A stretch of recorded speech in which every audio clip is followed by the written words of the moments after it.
just going to have so much peel for her at the same time. So if you don't find a leverage or a way to get ahead in the early game from the side of Riddle, I think the team fights will just go over to the side of Dusty. So we need to see a proactive Riddle in the early game. I completely agree. If you want to find a way to split divers apart, throw down a baby cage and watch them all get split up. You've got the Rel, you've got the Hecarim for the counter engage, and makes things a bit difficult. What they might not be expecting though is this level 1 invade onto Viking, who does manage to get out before anything further comes through. Ward put it down on red buff, but no further action comes through here at the level 1. It is not the worst shot going for it. You don't have the best level 1, but invading a Hecarim with only a Ghost, 1 flash cube from Nukes, where Viking is not expecting a Rage to come out, could be a first blood going over to the side of Riddle. That will not be the case. They will be exchanging vision. That means they get the priority of where Riddle is currently starting with their jungler, MC on the red buff, as you can currently see in the inventory as well. No sweeper from either jungler, which means that we don't get that level or early level or that early XP going over to the side of any of the solo laners. That is just cruel. He's going to try and mind game Aleph, thinking he's not going to be in the tri-bush, he's going to come this way to try and be safe, and it's not going to be safe because there is the Graves. We've got a couple nice autos off, but actually the trade back makes that a bit more even than I feared. I thought with the blind bush invade that would be a bit tougher, but he will zone Aleph off this wave at least a little bit right now. He's going to keep autoing, and Kex with the reload off the quick draw, going to force out the pot early here. Great level 1 there from the side of Kex, knowing that the Hecarim doesn't really have the tools to come and gank him immediately. And that gives you the control of the lane as well. Obviously, Aleb does have that grasp of the Undying. Getting to proc that will get you some sustain back into the lane, but Kex, with his own fleet footwork, is sitting in a comfortable position. In this mid lane matchup as well, level 1 with a range into Aurelia, they usually do better. But as soon as Aurelia hit that level 2, as soon as you get that flawless duet, that's where you need to have the right clicks as the range mage in this one. Because if you get caught off guard outside of turret range, that's going to be a lot of damage piling down on you. So actually in the early game, especially when Vegas, who cooldowns are so long with these spells, it's actually a mid lane that's got priority on the side of slow queue. Yeah, and I did want to call out a little thing I saw there from Backland, who did at least pulled off a quite cool little thing where he was dark mattering the minions to see whether Ellie would dash back into them, kind of force her to think about where she was using her Qs. A little ironic considering the name of the player playing Aurelia as MC. It's early. Yeah, it is early, and there was a bit of ward over the wall there, so they'll know it's happening. There's the level 3, might make this a bit harder. They're going to go for the dive anyway. Pale Cascade comes down, there's the hopper Kex. Oh no. Reads it, takes a lot of damage. They do pull it off though. Nicely juggled, even if that got a touch close. It looked messy. It looked like Kex was going to fall to that turret, and MC, intelligent jungle pathing here. He skips out on the blue buff and the Grump and just goes up towards the top side immediately because Kex has communicated that he was crashing a wave. Down towards the bot side, that's where Viking has been pathing, but going for a dive on an Alistar in the early game, despite Venser stacking up a wave, pushing into them, I just don't think it's going to be the case. And you can see as well, Fadachan, I think, had a fair amount of ammo on Severum, the red gun as well. You dive when you don't get the kill. He just heals straight back up and runs away with the onslaught speed up, and that gets pretty tough to boot as well. And I'm kind of throwing back to a game versus Astralis that Dusty had, where Kex got the early attention from MC and turned into the most monstrous of crocodiles I have ever seen. Oh yeah, for sure. That was Kex that was supposed to just try and at least be weak-sided against by the set back then. This time around, he's taking the charge into the Gnar, but it's still going to be difficult coming ahead in this one. It is a ranged matchup, and you are taking control of the lane, which is something you want to play towards. If you can get a crash on the minion wave, force the Gnar to slow push into you. If we take a look at the laning phase earlier, that might be a good scenario for you. But you need to time it with your jungler. Going for that solo kill can be very difficult. So Kex right now is in a decent position. There's 4 minions or 3 minions right now from the side of Aleb, one of them being a cannon. And a lot of Aleb's tools right now to CS is AoE tools, which means when he's going for a lot of these minion waves, he quite often will make the next one even lower. Because of this, it can be difficult for him to not stack the minion wave against it, but this time around, he's managed to do it fine. You can see there's 5 ranged in the backline right now from the side of Kex, which means that automatically a slow push will come towards Aleb. Gonna be something to keep our eyes on. Minion management, always one of those little bit more esoteric things I always struggle to keep track of, so it's always nice to have someone who knows what they're talking about to lead me through it all. Oh, don't worry, you know what you're talking about. Mostly. The rest of it, I can fake it. There you go. Well, behind the scenes look. Secret's been exposed right now. Initialized doesn't actually know what he's talking about. Leaked on broadcast by him by himself. Am I reading that correct? I just couldn't live with the guilt anymore, Goldborg. Oh. I just had to admit it. Okay, fake it till you make it. MC going to take this opportunity as well with where pathing is at to get onto this early dragon. And though Viking is around, I don't know whether he's going to be here quite in time. He'll just pop the ward over the wall and leave it to go down. Small thing I actually appreciate right now from the side of MC is that he didn't actually go for an instant alternator buy on the Diana. That is actually not very cost efficient on junglers. So going for something like a blasting one with an amplifying tone or a dark steel if you know you're going to try and snowball yourself is actually way more efficient. And as it gives you more AP, clearing out the jungle camps yourself, puts you on a better timer with your tempo, and all in all, just more damage when you start brawling. Now, Viking is coming around, does have smite himself. MC does not any longer, but Scuttle will go over to him. Yeah, didn't feel safe enough, and with Scuttle pathing away from the horse mating, but difficult is he did actually look for a potential gank in the bot side and trade, but can't make it happen, has to back away, and Viking not really managed to make things land so far in this early game. That's not necessarily the worst thing. It's about 500 or so gold that Riddle are ahead. But I feel that potentially that's necessary considering how difficult it could be if it does devolve into 5v5s around objectives. Yes, so if I were to predict what would happen next is the fact that MC, his bot side camps are no longer up, but you want to move up towards the top side. You want to start attacking here. No, my days, just gets to transform in time, and now Kex is in trouble, and he's solo killed in turn. That is not good coming out from Kex there. Did not respect Dinaba from Alif, and just like that, get walloped into the wall, stunned up, and taken down by a boulder. Kex, he came in with the early momentum, the early kill. I was about to say that MC should be pathing up towards the top side to try and attack Alif once again. And now MC is here, should be a kill, but Kex going down, definitely not what you wanted. See whether MC can make his way in. There's a hop towards the wall, but it's a flash for the Moonfall. He's over the wall instead, and actually Alif is going to get out of here. He gets a kill onto that the Graves, the top side. He sticks in between a wall and the Nard place, and then gets away from the Diana afterwards. Just beautiful stuff from Alif. Yeah, brilliant. And if we could have a look at the wave state from top side as well, I just wanted to see what he's actually recalling on, because, yeah, as you can see, it's just going to be Kex trying to push this one in immediately. Alif had a crash. He was going to go and recall. He was afraid the wave was going to stack and then slow push into him, so therefore Kex wanted to break that immediately. Crashes on this one, and now can just get some plating for himself. And a surprise to no one who's been watching the NLC, FGG is not in lane and was hanging around mid with Viking to see whether there was a play to be made. Is still hanging around mid lane, and Venz has actually come up to join. And of course, Herald has just spawned, so that's probably what they're looking for, is priority in mid, and then moving up towards that objective spawn. Kex is here though, and has got flash available, so maybe you can think about playing around this, but I feel like Riddle just aren't in the position right now. They are not. They have decided to play for the bot side of the map. You can even see MC's hovering there, but now you have a new point of attack that you can go for. So there's plating for the side of Fatichan, but there's also the fact that Dusty's camps have just respawned.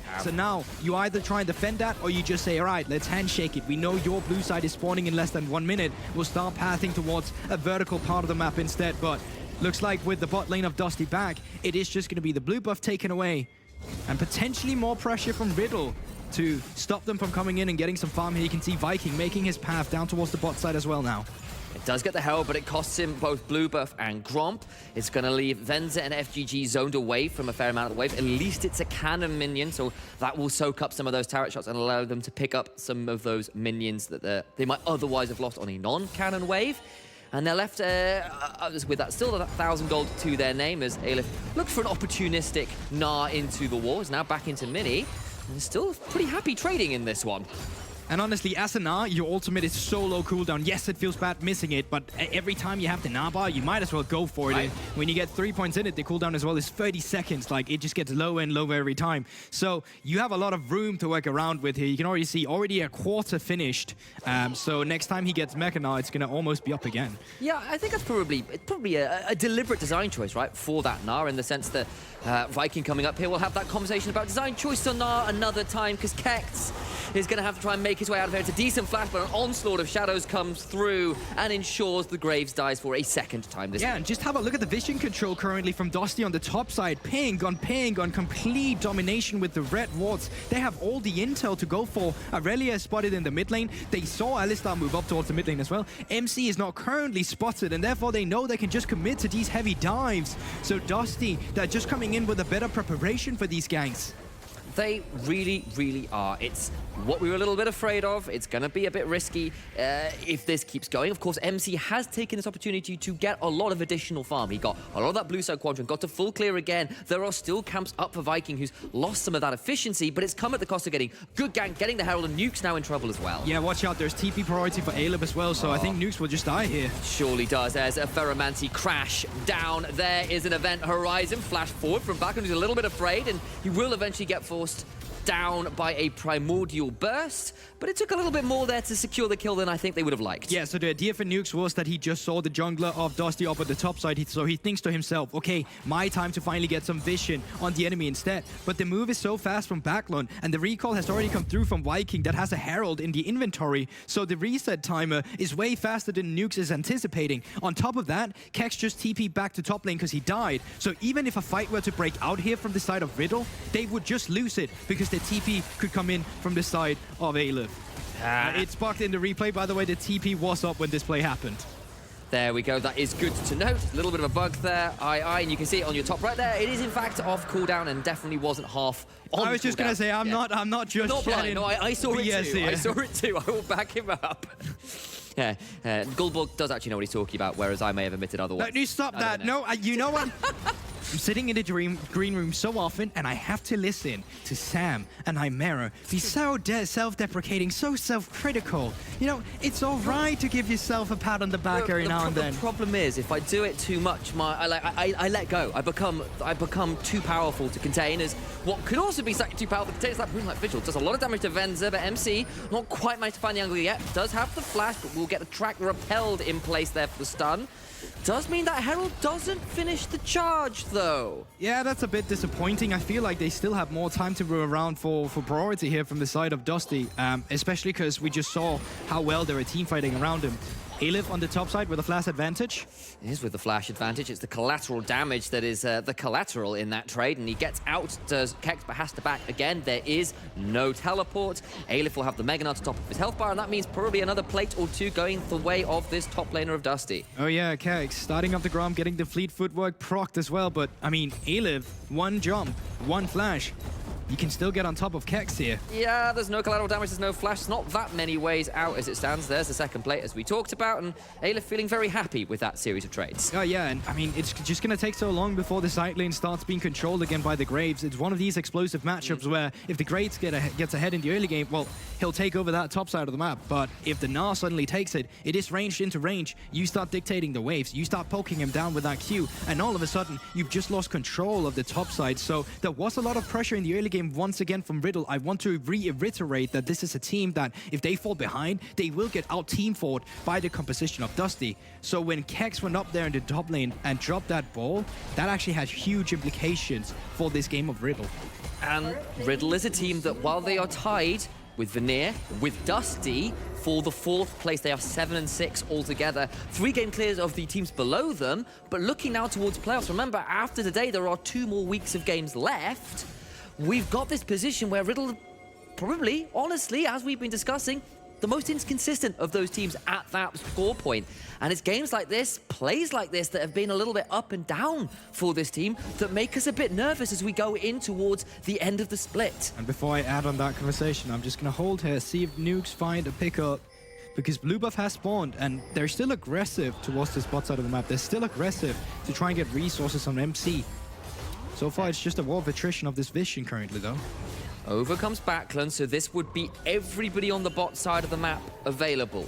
Just a little bit of control being fought over. 2 wards into that bush just below the blue buff and the Gromp, and nothing comes off of that little rotation, that little near skirmish. No, but it's the fact that they have priority, so they are moving it around, which is still great to see. And yes, I want to take it back to what you just talked about as well, Sam, because even in interviews with Nukes recently in their latest victory, they were talking about how they are not really the team they would have wanted to be in the offseason, and there are still a big way for them to even reach European Masters just because of the skill discrepancy there is between JDXL and X7, but we're going to talk about that later. Viking in the top side. X is going to have to work his way out as he's being shoved away. He's got a collateral damage, but I don't think he has enough space to move. Wait and look at your mini-map, though. Slow Q and Nukes are around, but they just can't get there in time, and Viking gets that kill in.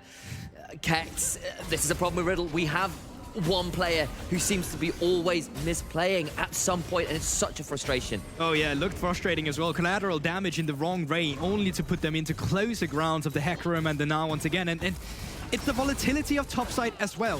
For mid laners quite often, when they are being frozen upon by the enemy mid laner, they can cry for help for the jungler or just even the support to come up to try and break the freeze. But as a top laner, if you're suddenly put in a position where wave states have pushed you in a way where you can no longer farm efficiently, it takes a lot of the time and resources of the team if you suddenly need to get bailed out, because it's so far up to the top side. The rest of the map moving with the mid laner gets to create so many more plays then, and just going on the 1v1 here with the Hullbreaker, Aleph is now taking complete control of it, netting the first turret of the game for himself, and remember, not even with Herald implemented. And when you're kind of looking at a position where you're trying to build towards similar or the same items, the fact you kind of down that pressure point, down that experience point, you know, there is that level difference right now for Aleph. It is a difficult position to be in for this Graves, who has not been able to get the consistent priority in lane even after it was a really good level 1. It's just not worked out. And this is a very pivotal fight, because this is going to be the turnaround fight for Dusty. In the ideal scenario, this is the fight where Riddle maintain a lead, but they cannot do it. They're getting engaged on. Look at the teleport behind. Fatachan needs to be afraid. That's Aleph coming in, but it's not a Mega Gnar, and that means Viking in a dangerous position. But the baby cage is good. It prevents Slowq from getting a bit further in. In goes MZ, gets a massive chunk onto backland, and look at Kex running down the rest. It's a triple onto Fatachan, who survived everything else, and somehow, some way, despite the teleport, Dusty fall down. It's a 3 for 2. And Riddle will have position on this Drake. Aleph has Mega though, but I don't think a Rel plus a Mega Gnar are the players you need alive to contest for this. No, and that was what I was just going off it. Well, this had to be the fight where Riddle at least threats the soul point, where they threat a team fight to finally make something work here. And all in all, I think Viking pulls the trigger way too early. You can get 2 members caught here, but the Veigar is currently not in a position to get the cage down immediately. Yes, you CC chain the Alistar, but he's currently got the extra bonus resistances from the ultimate. And as you awe about, Slowq in the back with that ultimate, with that damage, just really sets up a nice cleanup for the side of Venser, or Vatican rather. Never mind, team fighting. We'll go back to what's been working this game, punishing Kex in a side lane. Oh, you no. might be Graves, you might shove up minions real fast, but you also die real fast. He is dead for the 4th time this game. Kex definitely very popular today from the Dusty camp, and Aleph finally putting in a position as well where he gets to shine a little bit. We're so used to seeing Aleph as the weak side either on the Grackers or on other tanks as well. But this time around on the Gnar, it's quite fed all of a sudden, making his way towards even more kills. Got 300 goals shot down already, and pushing down the bottom side at the moment.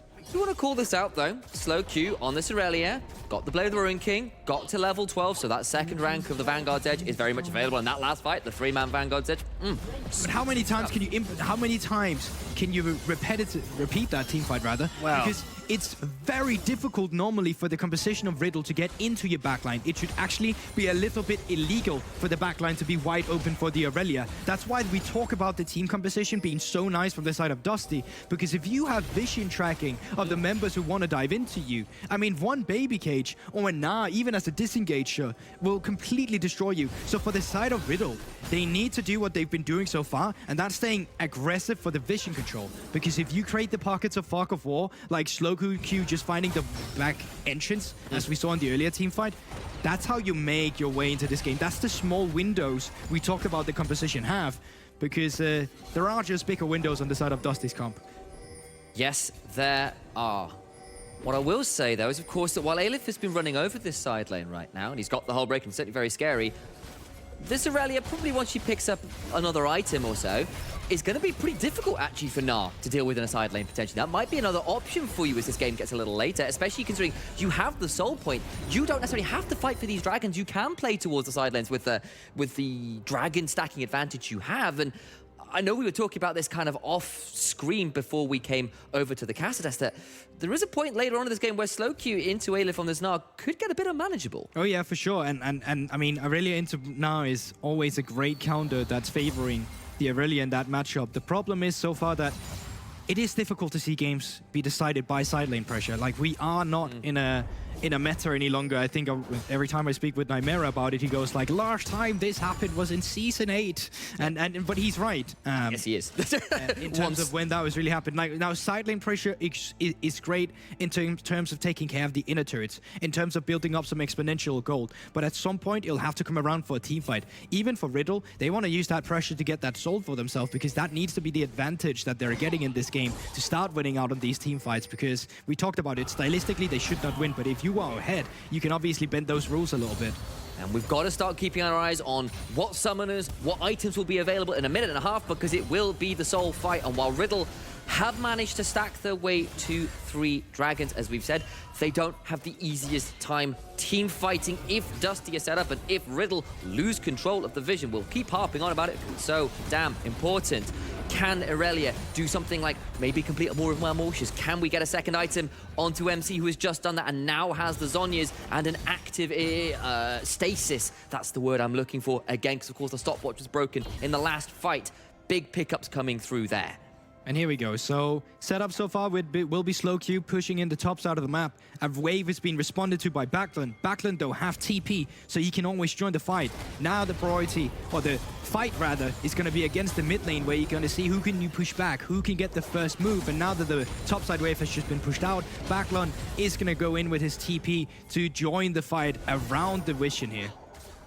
Straight front to back right now. Vision control for Dusty, and I think Riddle have potentially wisely here said, we want mid lane control, we've already got the outer tower there, and maybe they don't even have to fight for this. They can wait for another item. Irelia kind of stuck on 2 half items there, maybe not at the point they want for this, considering how pivotal slow Q might be. Of course, Farachan at the 2 items himself, 3-0-0 all off the last fight.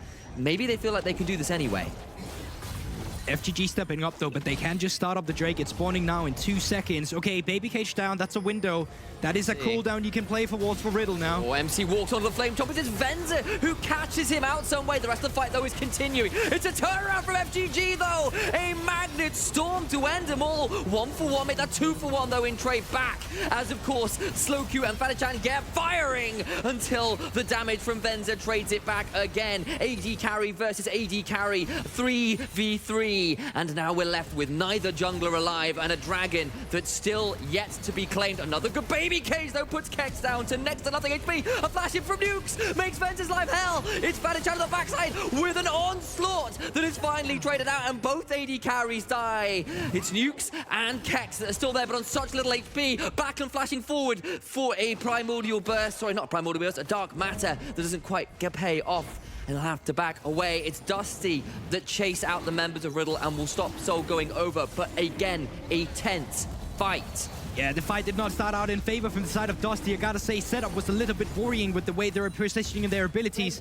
Now Kex back, did TP in. Slow Q is TPing on the bottom, but I think those TPs will just be wasted, and the resets will come through from the side of Dusty.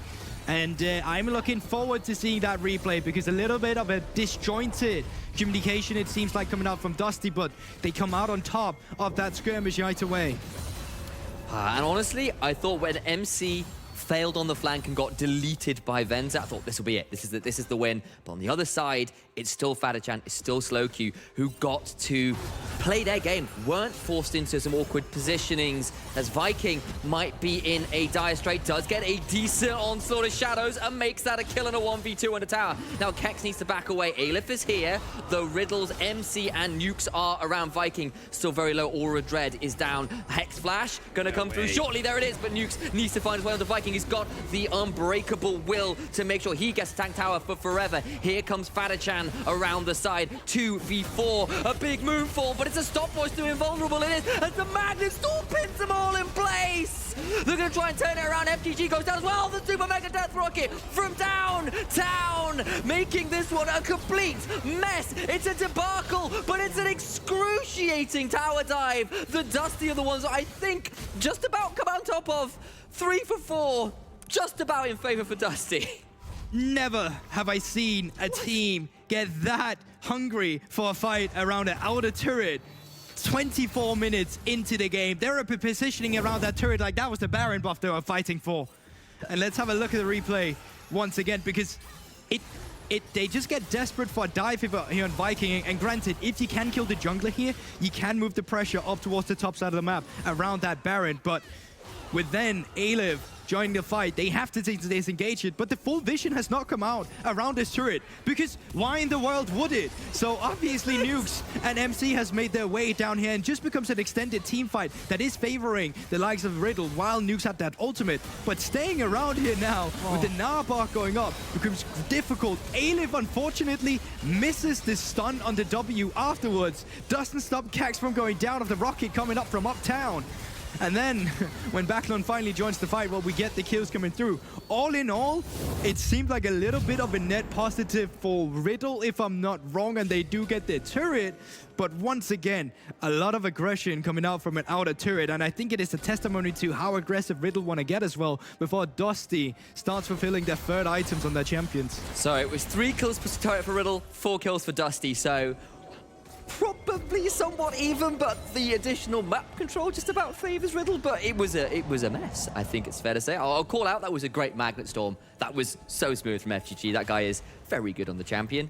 But we're left with a game state that is not even 1,000 gold apart. It's 400 in the lead for Dusty. Still soul point for Riddle to work with. Remember that they've got 3 more chances to claim that soul as these dragons spawn. They can look to play around this. 2 items are now on slow queue. It's 3 on MC, who did take the early farming approach and is out very strong on this Diana. 3 items completed for Aphelios.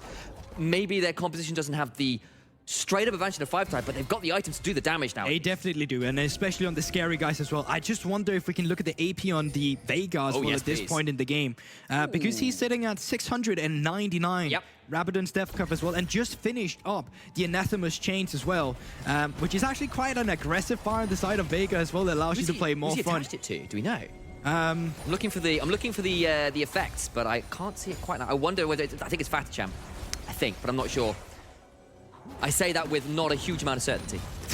That's great. Sorry, I know. I put a statement and then rescinded it slightly by. Sorry about that. Could be on the Diana as well, because she's going to be the one diving into the front line where you can play around the range as well from the Vega cage. But there's loads of possibilities. Hexgate's coming through. Pinks are coming through as well. But it's Dusty and FGG quite alone, actually, leading the charge by getting some aggressive vision right now. He knows he can jump over the wall, so he feels free to just move up here. And I think they did spot slow queue on the top side ward as well around the blue buff. Big shout out to production there as well, who did check it for us. It's Diana. You were right. That has been a task. Of course, MC will be the point of the sphere. Spear, not sphere. Though I grant you, maybe moon references. She's got a crescent weapon, so that's kind of vaguely spherical. Oh yeah. I'll take that as a pun, even if it was unintended. 14 seconds though until this Drake. Riddle are the ones that currently have position. Aside from that teleport behind. Where is Aleph though? He's not got a Mega Gnar bar to work with. That's problematic. And look at that vision. Look at where he's going to go around. That's a big chunk though onto Nukes. Takes a lot of damage. Can they make their way through? As FGG gets into the backside. Leads up for the onslaught of Shadow Slowq. Starting to dance through the background of this fight. But Venza stays alive. The leader in AD carry. Death will not fall. He'll prove that he's still on and up. His games over the last few weeks have been phenomenal. And Dusty finally find a clean team fight. They will secure themselves another dragon. They will get to move over to the Baron. And finally this game feels like it's breaking open. And it's in Dusty's favor. Beautiful from FGG, layered up by the other horse of Viking there. And once again, it goes back to the composition. If you're not coming in from vision pockets of Riddle, if they know well where you are and they just take the head-on-head team fight, you will lose out on it. With the CC chain that was beautifully placed by FGG, and then later the kiting back of slowq by the best effort, who tried to pick up kills in the backline but did not have the damage to facilitate it. Baron will go over to the side of Dusty. The team fight will go over to the side of Dusty, and the 2 Drakes now over to the side of Dusty. And just have a look at FGG, because it is beautiful. They flash into the moon, the Magnet Storm immediately for the crash down, opening up with Viking as well. Cage stunning up the Alistar, stunning up Diana, and that's that slow range we talk about. It becomes so difficult for the rest of them to join the attack on the backline. And then Aleph with the Gnar able to just get the stun onto Kags, making sure they get this team fight and the Drake and the Baron, and you know how the story goes. I'm becoming increasingly convinced that FGG just stands for Ferromancy God Gamer. Like, he just plays the rails so well. Fair enough. I appreciate that. There's a few other acronyms Not you could probably too bad, go for. not too bad. It's not appropriate for broadcast. I was going to say, I was expecting I know, one. I wasn't going to quite do that one. You would have put one up. You know, it's Look, fine only so Daniel far. Dracos allowed to do. Ferromancy is a good one to go for. If you haven't played Rel, that is, I guess it's a class or something like that. It's Ferromancy Crashdown and Ferromancy Mount Up are actually the yeah, but full I think it's called Ferromancy Magic. It's kind of the thing, the horse itself. It's Metalmancy. There you go. So Ferro is for metal. There you go. Well, now with Baron buff in hand, they're opening up on 2 lanes. They don't have to open up on 3 when they have the Baron buff. It's just easier to play around like this. Aleph going to be moving on the top side. He's got the Hull Breaker. Leave that poor boy alone. Let him take care of the turrets while in the mid lane itself. No stack minion wave, so Dusty still going to take some time before they can move that pressure around. And that's been a little bit of something that maybe has haunted them a bit. Some of the setups, some of the coordinated split map plays, maybe not as synchronized as we might like it. It does mean that Riddle have a little bit more space and freedom to counter some of this Baron push, maybe mute it a little bit. Yes, Keck side lane pressure, forcing a recall back from Backlund. Does have that teleport, obviously, but once again, it's these things, right? You want more onslaught of your Baron buff. You want to be able to punish this a little bit harder. You got the top turret, that's great, 600 gold on Aleph, but you want to be able to move the Aleph pressure into the mid lane immediately after as well. The setup, which is not there for it just yet. Yeah, and honestly, when you've got a Veigar and a Jinx, you should be able to siege pretty well with that. You throw down the cage and Jinx gets to delete the tower. No. Wait for it. Yeah, I mean, we still need to be quiet. No. Careful. Oh. Riddle cannot step all this far up because while it's great for you to push Dusty as far back as you can to get more time to work with, especially when you have Baron up on minions pushing into you. Okay, so he's got to teleport. He's on vision, though. Is he going to get the cage to stop him? And he is stunned in place. The event horizon is there, and he will get sucked into the void.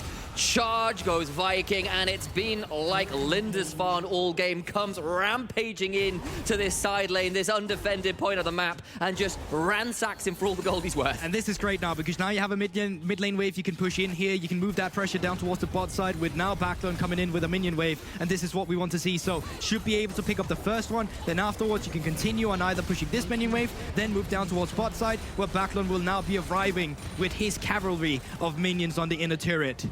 It's not just the minions of the cavalry. You've got yourself a very scary Hecarim, and we've already sung the praises of FGG's Rel many a time, and I'm sure we will do more yet. Can see just completed a Zhonya's as well on the Rel to add a little bit more of that temporary immunity, that temporary tankiness where you throw down your ultimate and you just get to press your stopwatch and you're feeling pretty happy about yourself. Oh yeah, solidness from Dusty showing up. We always talk about how this roster is about Venser. This time around, it's Aleph 6-2 on the Gnar. Backlund 6-1 on the Veigar. Granted, though, his pick works phenomenally into the composition of Riddle. And now, short of 1 minute before the third Hex Drake spawns for the side of Dusty, that'll be 18% extra ability haste and attack speed going over to the side of Dusty if they can pick it up. The base stats on this Drake, when you start stacking it, is absolutely insane. And especially when you're on someone like a Jinx who's at 4 items, the attack speed right now is obscene. So quick with the additional Drakes, as you were mentioning. It's Riddle, though, that have actually managed to get here nice and early. They're pulling off an old-school Fnatic Death Brush, but that one ward just at the bottom edge of your screen will give them away. There's a teleport for Backlund available, but I don't think he'll want to come in as a flanking option just yet. And remember, from the side of Riddle, it's that backline accent. If you don't come in through Pocket Visions, you're just going to be layered up in CC once again for a team fight. Aleph is the one pincering them right now. Backlund, Venser in a comfortable position. And then Aleph is a long way off Mega Gnar as yet. That's a flash away from Venser, and FGG is being blocked off by Slow Q. It'll be Nukes that's taken up by the Event Horizon, but the Unbreakable Will comes through and will keep him alive. That's a big ticket ultimate down for the Alistair. Aleph now with the Mega Gnar, who started his own people off as Slow Q is left isolated. He was trying to zone and is instead left to the Wolves. And once again, it's like when you have this composition, you have to try and come from a flank position. You cannot just walk into them face first, because you'll lose. And it's not necessarily Riddle not playing out their composition, it is just harder to execute. Dusty just have a composition that works better into what Riddle got. It's literally rock, paper, scissors, and unfortunately, it's the rock into paper for Riddle. It really feels like it for now. And yes, Fat Chan has got 4 items. This Aphelios given space, can absolutely win a team fight for you. It's doable. It's just hard. And you've gone for that 3-dragon advantage to now being even in dragons. Both teams at Soul Point. Riddle need to win the next fight. Need to, or it's lights out and the lights are already looking mighty dim. Oh, they for sure are, and that's not the only thing looking dim here. You take a look at the vision control currently on the map, and Dusty are just in control of the Baron as of right now. They're champions. 4 items Jinx, threat through a Baron as well, and now with mid lane priority pushed in, top side pushed in as well, Dusty are in control of the Fog of War, and they can look for plays as well now. Baron is back alive, and it's Riddle who are trying to control at least an avenue to get towards the Baron pit, but Dusty comes straight back over, clear things out as Viking might be caught out, but it's only 2 members. I just don't think they've got the damage. Here comes Fatachan. What can he do? But he's rooted. Bring it fruitful. It's a backline axis for MC though. Rename him. That's beautiful stuff from Fatachan to follow it up. Riddle gonna try and back out though as Backland does delete at least 2 in trade. Mid jungle down for the bot lane of Dusty. But Riddle hold on. They don't quite manage to secure the team fight win that looked inches away from being theirs. MC found the window and it was wide open. You can see while Nukes and Kegs are trying to catch off guard Viking, the rest of them tries to pincer around, trying to blow down the Alistar. But MC, Hectech Gunblade, not Gunblade, Hectech Rocket Bell forward, flashes forward as well just to get into that backline. Slowq just not in a position to follow through immediately. Had he been, that could have been a completely different team fight. But it's that small and hard execution we're talking about there from the side of Riddle that can net them a victory, but they need to be able to replicate this again. And that's a small probability.